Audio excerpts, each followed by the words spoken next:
विशेषकर हरियाणा और हरियाणा से लगे हुए जाट बहुल क्षेत्र के लिए। सर, छोटू राम जी की आज पुण्यतिथि है। उन्होंने भी जो आज जाट समुदाय इधर दिखाई देता है, उनके अनन्य प्रयासों से उसको समृद्ध किया। तो आज ये बहुत ही महत्व का दिवस है, हमें याद रखना चाहिए। वो भी बहुजन समाज से ही, तो इस तरह से हम चलते हैं। तो भगवान बुद्ध की चर्चा चल रही है बैरंजा के अंदर। असुरेंद्र पहराद और भगवान बुद्ध की चर्चा चल रही है वहां पर। भगवान बुद्ध प्रहलाद के प्रश्नों का उत्तर दे रहे हैं।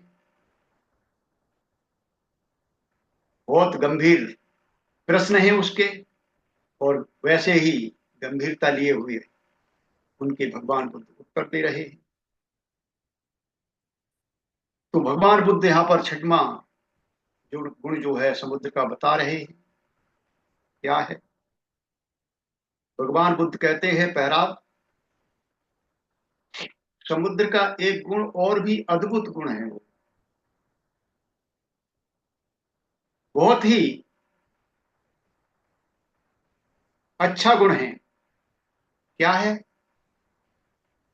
कि जैसे जितनी भी नदियां हैं, संसार की जितनी भी नदियां हैं,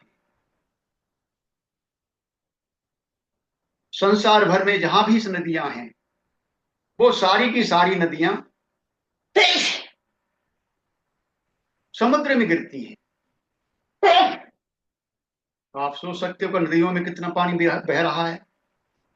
समुद्र में गिरती है, महासमुद्र में गिरती है, और महासमुद्र में गिर करके वे सभी अपने नाम,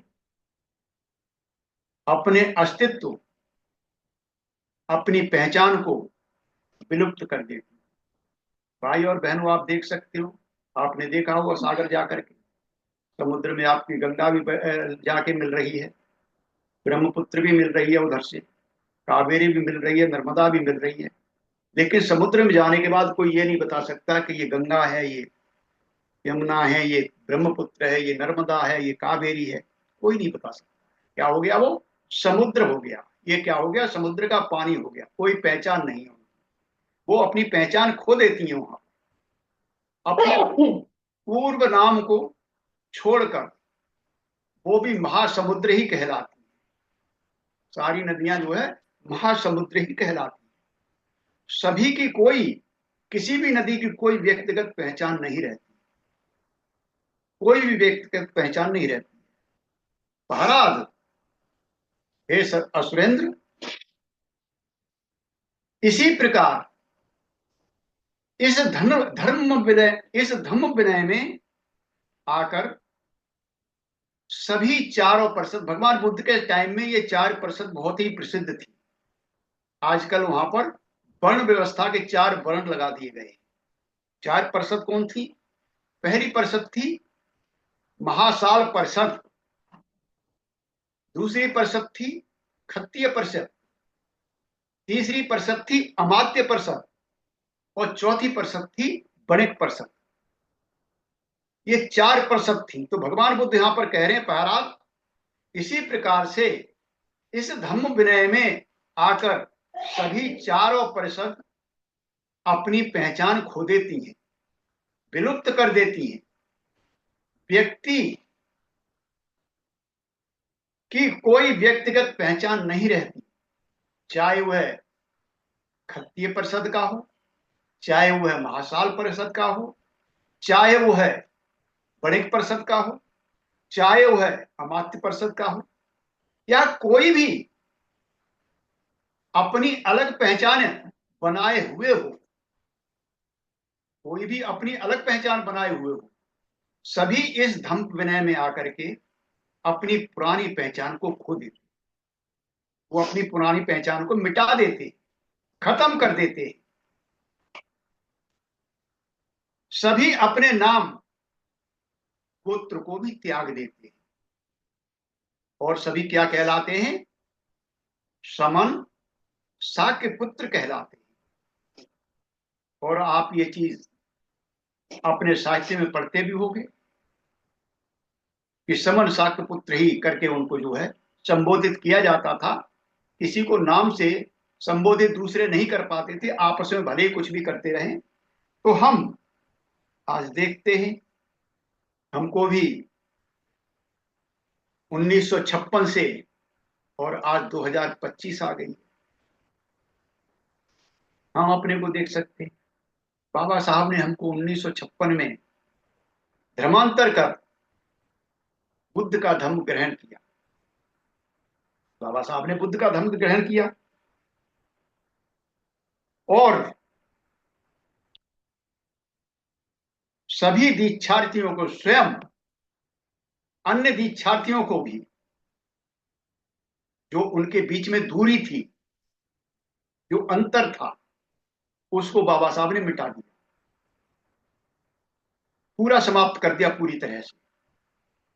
वो एक साधारण व्यक्ति की तरह हो गए और जो साधारण जनता थी वो बाबा साहब के अनुगामी हो गई।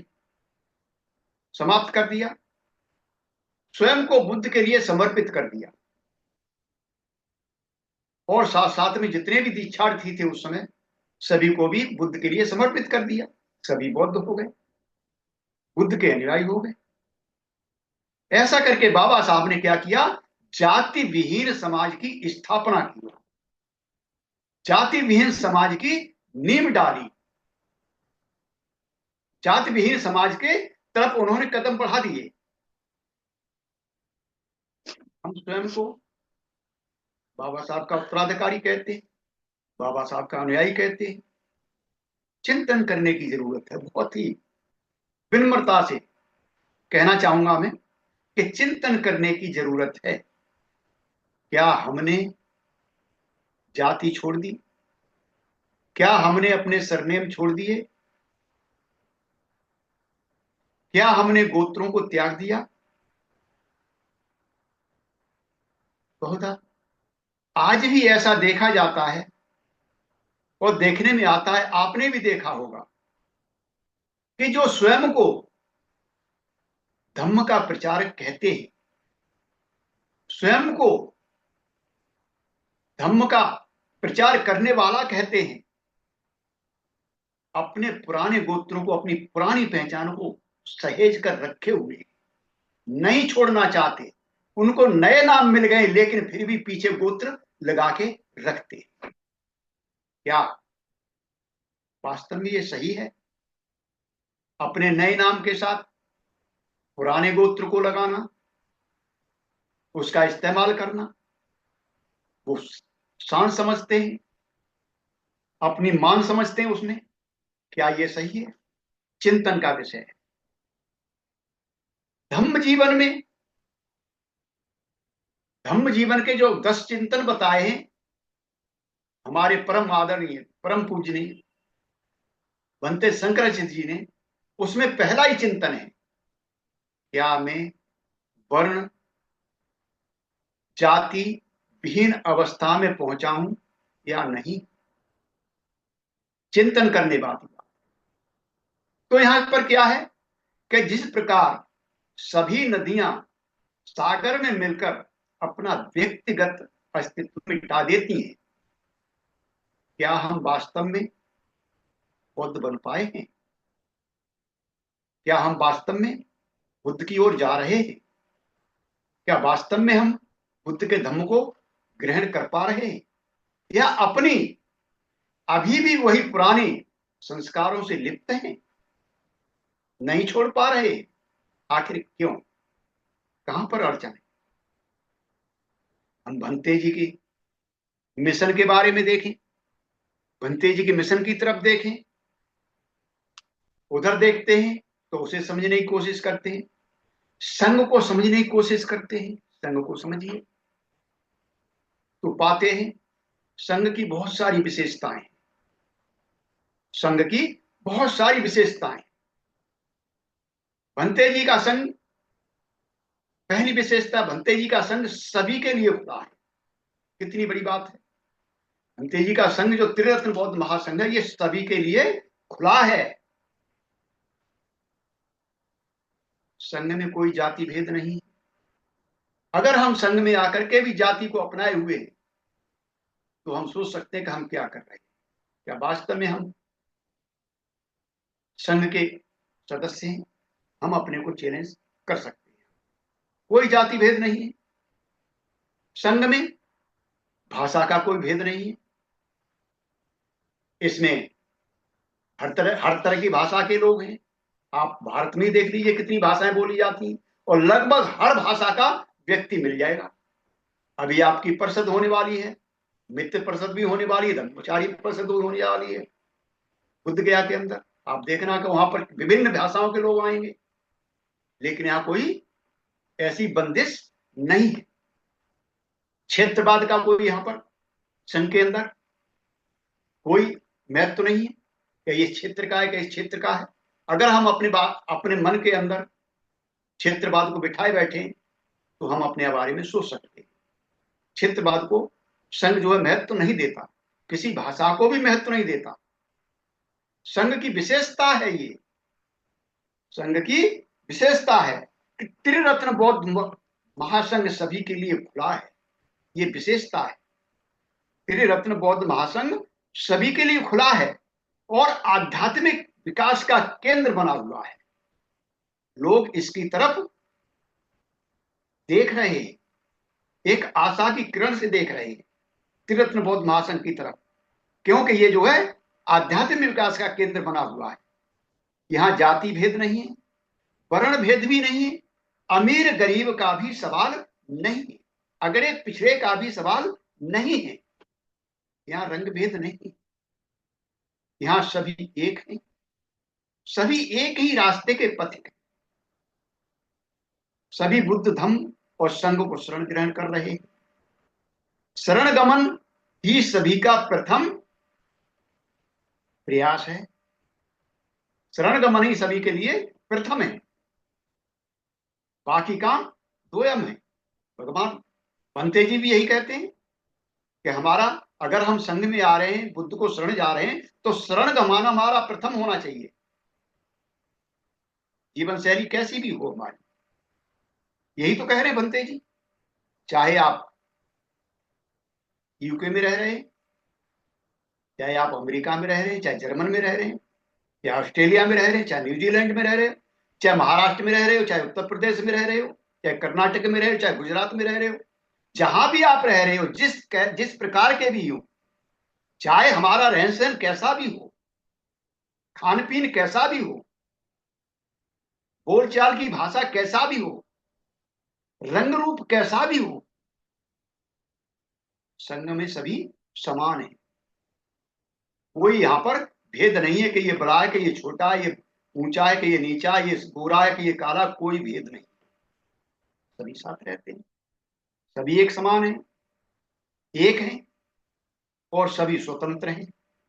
ये भी नहीं कि हम एक दूसरे के गुलाम हैं, बिल्कुल नहीं, एक दूसरे बंधे हुए नहीं है, सभी स्वतंत्र हैं। अगर हमारे अंदर कोई डोरी है तो कल्याण मित्रता की डोरी है। हम स्वतंत्र हैं, इसके लिए अपने स्वाध्याय के लिए, स्वाध्याय के लिए सभी समान हैं। के रास्ते पर चलने वाले सभी किस पे जा रहे हैं? मैत्री के रास्ते पर जा रहे हैं, बंधुत्व के रास्ते पर जा रहे हैं, चलने वाले सभी शरण गमन को ही प्राथमिकता देते हैं। सभी शरण गमन को प्राथमिकता देते हैं। शरण गमन ही हमारा प्रथम है, बाकी चीज सब दो में। कल्याण मित्रता का हम सृजन करते हैं, एक दूसरे के कल्याण मित्र होते हैं, एक दूसरे को प्रोत्साहित करते हैं, एक दूसरे को आगे बढ़ाते हैं। और क्या है, और अद्भुत गुण है संघ का कि संघ सभी संस्थाओं को मान्य है। संघ जो है हमारा त्रितत्व बौद्ध महासंघ सभी संस्थाओं को मान्य है। चाहे ये संघ की और विशेषता है, जिस प्रकार सागर सभी नदियों को अपने अंदर सहेज लेता है, सागर जो है सभी नदियों को अपने अंदर सहेज लेता है, वैसे ही अपने अपना ही स्वरूप दे देता है। वो जो है अपने अपना स्वरूप दे देता है नदियों को, नदियों का अस्तित्व नहीं रहने देता, अच्छी तरह से अपने में समाहित करके उनको अपना ही नाम दे रहा है, अपना ही रूप दे रहा है। इसी प्रकार से त्रिरत्न बौद्ध महासंघ सभी पंथों को सहेज रहा है, अपने में समा रहा है, चाहे वो हीनयान हो, चाहे वो बुद्ध क्या नाम है महायान हो, चाहे वज्रयान हो, चाहे मंत्रयान हो, चाहे तंत्रयान हो, चाहे आधुनिक शिक्षा पद्धति हो, चाहे पुरातन शिक्षा पद्धति हो, चाहे तिब्बती धर्म बौद्ध धर्म हो, चाहे चाइनीज बुद्ध धर्म हो, चाहे जापानी बुद्ध धर्म हो, चाहे अन्य जो कंट्रियों बुद्ध धर्म चल रहा है, कैसा भी हो, सबको त्रिरत्न बौद्ध महासंघ अपने में सहेज रहा है, पूरी तरह से उनको सहेज रहा है, और जो अच्छी अच्छी चीजें हैं उनको निकाल के अपने में ला रहा है। उनकी कोई पहचान नहीं, सभी क्या है त्रिरत्न बौद्ध महासंघ, त्रिरत्न बौद्ध महासंघ है। तो उनको अपने अंदर संजोए हुए है, सभी को स्थान दिए हुए है। ये भी नहीं कि छोड़ रहा है कि नहीं इसे छोड़ रहा हूं मैं, बिल्कुल नहीं। उनमें से जो अच्छाइयां हैं, जो अच्छी अच्छी चीजें हैं, वो आपके सामने आ रही, जो उनकी अच्छी शिक्षाएं उनको ले रहा है, किसी भी शिक्षा को अमान्य नहीं कर रहा, वो जो खराब है उनको भी अमान्य नहीं कर रहा है। आप सीखिए, आप सीखिए, वहीं पर छोड़ दिया, जो मेरे लायक है उसको पकड़ के, और उस शिक्षा को त्रिरत्न बौद्ध महासंघ ने उठा लिया और उसको जो है आपके सामने दे दिया, कि जो आपके विकास के लिए, आपके आध्यात्मिक विकास के लिए, आपके सुख शांति समृद्धि के लिए जो शिक्षा आगे आ रही है, वो जो है उन्होंने उठा ली और आपको दे दी। इस प्रकार हम देखते हैं, इस प्रकार हम देखते हैं जैसे सागर सभी के साथ समभाव का व्यवहार करता है।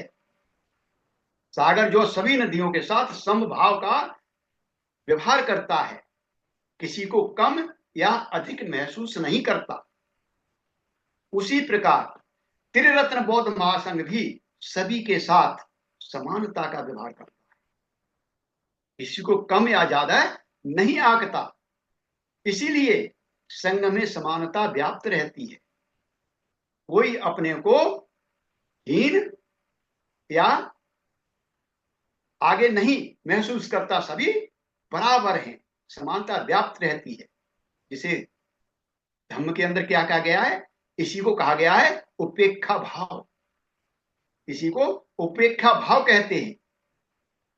और उपेक्षा क्या है, ये जो है चार ब्रह्म विहारों में चौथा ब्रह्म विहार है। मैत्री ब्रह्म विहार, करुणा ब्रह्म विहार, मुदिता ब्रह्म विहार, उपेक्षा विहार। तो उपेक्षा का मतलब ही समभाव है, सभी समान हैं। इसी के कारण, इस अवस्था के कारण, जो ये ब्रह्म विहार की अवस्था है, उपेक्षा भाव है, इसके कारण संघ के अंदर समरसता बनी रहती है, संघ के अंदर समरसता बनी रहती है, समानता व्याप्त रहती है। आप वहां पर 10 हो, 1 हो, चाहे 1000 हो, कोई विवाद नहीं, सभी समान है, स्वतंत्र है, समरसता बनी हुई। हम चलते हैं पीछे थोड़ा, देखते हैं भगवान के संग में भी कोई वर्ण भेद नहीं था। चातुर्वर्ण हमको पढ़ाया जाता है, मैंने आपको बताया ऊपर कि उस समय चातुर्वर्ण यहां नहीं था। ये इस तरह से सूक्ष्म करके घुसेड़ा गया है बुद्ध धर्म के अंदर, ताकि हमें ऐसा लगे कि चातुर्वर्ण उस समय था, 4 परिषदें थी, उसमें कोई जाति नहीं थी, अमात्य बनते थे, सब बनते थे। तो इस प्रकार से वहां कोई वर्ण भेद नहीं था। जहां आप देखते हैं, क्या देखते हैं, सारिपुत्र हुए, महामौदगल्याण हुए, महाकाश्यप हुए, और बहुत सारे भिक्खु उच्च कुलीन वर्ग से आते थे। ये जाति नहीं थी वहां पर। कोई कहे कि ये ब्राह्मण कुल के थे, नहीं, ये विद्वान कुल के थे, ये सब विद्वान थे और उच्च कुल से थे।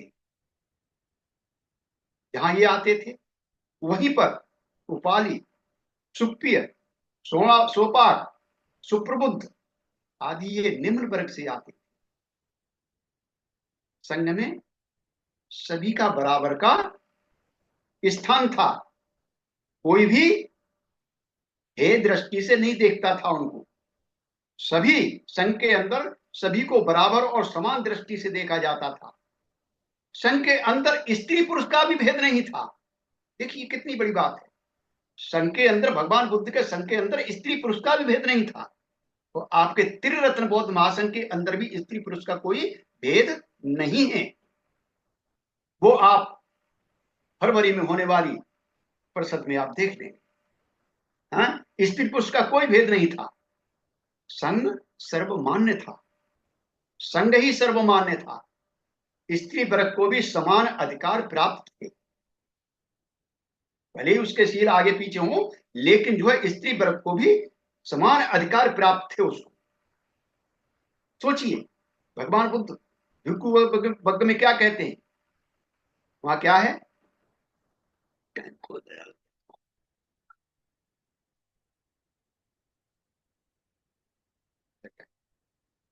भगवान बुद्ध भिक्खु वर्ग में कहते हैं, एक कथा बहुत छोटी सी। क्या है कि 5 भिक्खु थे भगवान बुद्ध के श्रावक, और 5 तरह का वो ध्यान करते थे, संवर करते थे, संवर। कोई आंख का समर कर रहा था, कोई कान का समर कर रहा था, कोई जिब्या का समर कर रहा था, कोई घ्राण का समर कर रहा था, कोई स्पर का समर कर रहा था। तो 5 थे, 5 समर कर रहे थे वो। और समर करते करते काफी काल गुजर गया, कुछ समय बीत गया, तो उन 5 में विवाद हो गया। आंख वाला कहता है कि नाक का समर अच्छा है, नाक वाला कहता है कि नाक का समर अच्छा है, जिब्या वाला कहता है कि जिब्या का सबसे अच्छा है, स्पर्श वाला कहता है स्पर्श का समर सबसे अच्छा है, और कान वाला कहता है कि जो स्रोत का समर सबसे अच्छा है। जब उनमें विवाद हो गया, विवाद होने के बाद वो क्या कहते हैं कि हाँ, तो फैसला नहीं होगा, हम नहीं कर पाएंगे फैसला, चलते भंते जी के पास चलते, भगवान बुद्ध के पास चलते। और वो झट से चेतवन में आ गए। भगवान बुद्ध वहां विराजमान थे। भगवान बुद्ध के पास आकर के वो जो बोले कि ऐसे ऐसी बात है भंते जी, कि हमारे अंदर ये विवाद चल रहा है। जब पूरा सुन लिया भंते, तब भगवान बोले वहां पर, भगवान ने कहा उन भिक्षुओं को, क्या भिक्षुओं, हर किसी का, हर इंद्रिय का समर जो है आपके लिए बहुत ही महत्वपूर्ण है। तो भगवान बुद्ध कहते हैं यहां पर, चक्षुना समरो साधु, चक्षुना समरो साधु, साधु सोते न समरो, घाणे न समरो साधु, साधु जिव्याय समरो, मनसा समरो साधु,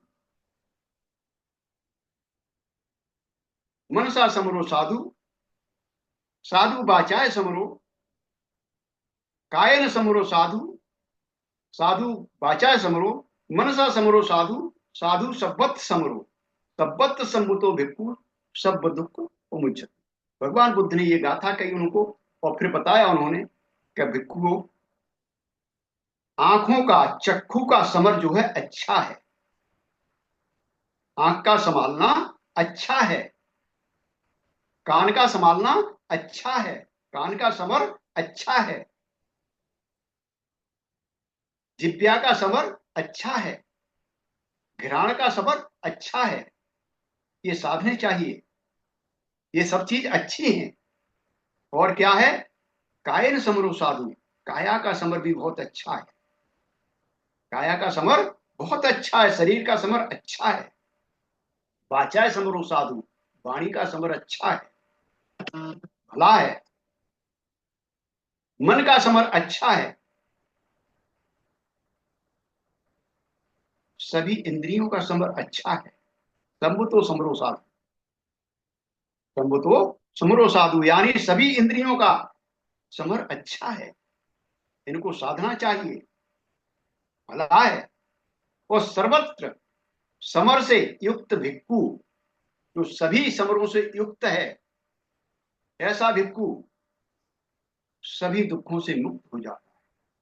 जब हमारा ये सभी इंद्रियों का समर अच्छा हो जाएगा, भला हो जाएगा, तो हम भी सारे दुखों से मुक्त हो जाएंगे। भगवान बुद्ध ये गाथा को कहते हैं, और उन जो है 5 और भिक्खुओं को संतोष होता है वहां पर। तो भाई और बहनों, इस प्रकार ये समुद्र का गुण है, बहुत ही महत्वपूर्ण है हमारे लिए। हमारे लिए चिंतन करने का विषय है कि हम चिंतन कर सकते हैं, बहुत ही महत्वपूर्ण है। इसके लिए हमारे आध्यात्मिक विकास के लिए, हमारे आध्यात्मिक विकास के लिए। और आज के जगत के अंदर जो कलेशित जगत है, चारों तरफ आग फैली हुई है, अशांति, युद्ध चल रहे हैं, इसके लिए संसार में शांति स्थापित करने के लिए ये गुण जो है समुद्र का बहुत ही अद्भुत है, महत्वपूर्ण है। धर्मों के दलदल से निकलकर, धर्मों के दलदल से निकलकर एक स्वस्थ, स्वच्छ, विकासोन्मुख समाज की स्थापना के लिए इन गुणों का हमें चिंतन करना चाहिए और अपने अपने अंदर इनको समाहित करना चाहिए, जिससे संसार में भाईचारा स्थापित हो, संसार में बंधुत्व स्थापित हो सके, आपस में सद्भावना स्थापित हो सके।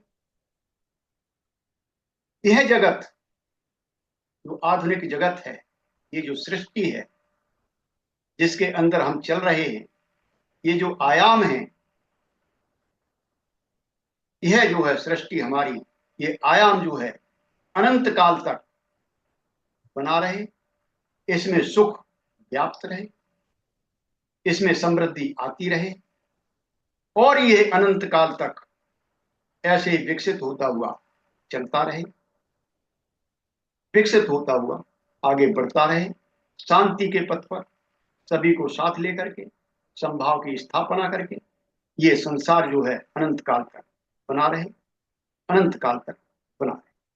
तो आप सभी ने मेरे इस वक्तव्य को बड़े ध्यान से सुन लिया। आप सभी का बहुत बहुत साधुवाद। मैं अपनी वाणी को यहीं पर विराम देता हूँ। आप सभी को जय भीम, नमो बुद्धाय, धम्मित्र।